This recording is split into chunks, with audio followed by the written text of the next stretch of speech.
Hey everybody, Neil Thompson from Teach the Geek here. I work with technical professionals so they can present more effectively, especially in front of non-technical audiences. And you can learn more about that at teachthegeek.com. Again, that's teachthegeek.com. And as always, remember to like and subscribe to this YouTube channel as every bit helps. Let's just say that you are a technical manager. So you have technical staff members who report to you. What are three reasons why you'd want them to improve their communication skills? Well, it's certainly more than three, but here are three off the top of my head. Number one, you like to get better collaborations between those staff members and the people they have to work with. When I worked in medical devices as a product development engineer, most of my work involved working in project teams. So we're talking about myself, a manufacturing person, a quality person, a marketing person, a regulatory affairs person, and so on. We all had to work together, and many of the people I worked with didn't have technical backgrounds.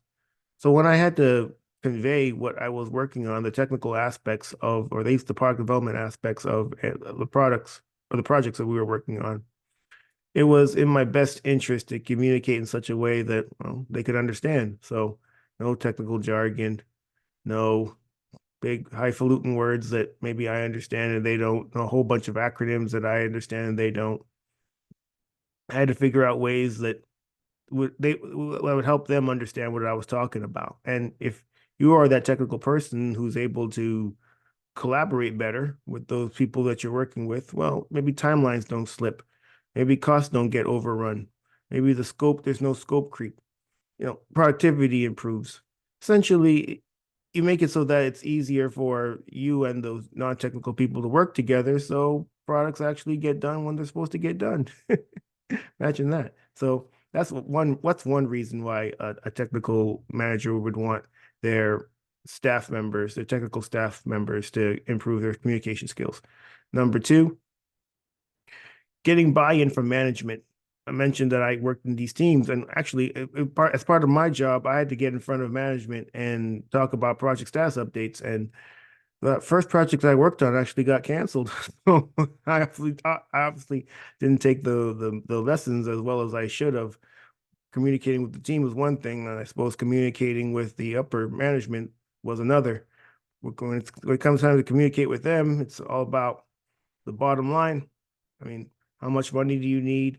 How much progress have you made? How much resources do you need? Are you able to communicate the importance of the project to these management types in a way that they can understand? And obviously, I didn't at first with that canceled project, but I got a lot better at that over time. So certainly, a technical manager would want their technical staff members to get better at communicating with the upper management because it'll make them look good and will make everybody look good, the manager and the staff members. And if you're able to communicate with these people, more projects get greenlit, more products get put out. The company is seen as this innovator because they're able to put out more products and more interesting products. There's no downsides really. So that's number two. Number three, and I'll just leave you with this last one, greater industry influence.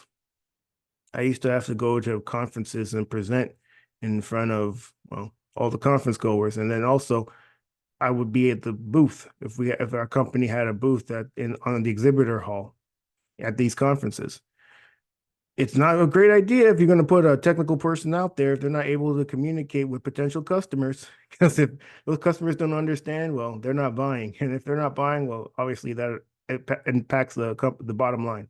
And then also, if you are a technical person who's giving presentations in front of the conference goers, if you're not connecting with them, if they don't understand what you're talking about, well, they're probably not going to be checking for your company either. So after the presentation, they're not going to your booth. So you certainly want to improve your skills so that you are more adept at communicating with potential clients, potential customers, because obviously that's going to improve the bottom line as well.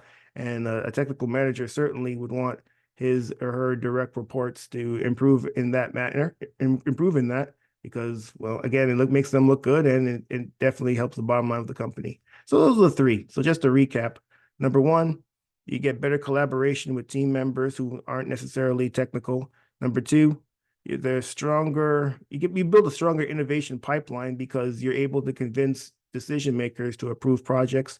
And then number three, there's greater influence within your industry because now people outside of your company can see, well, okay, these people know what they're talking about.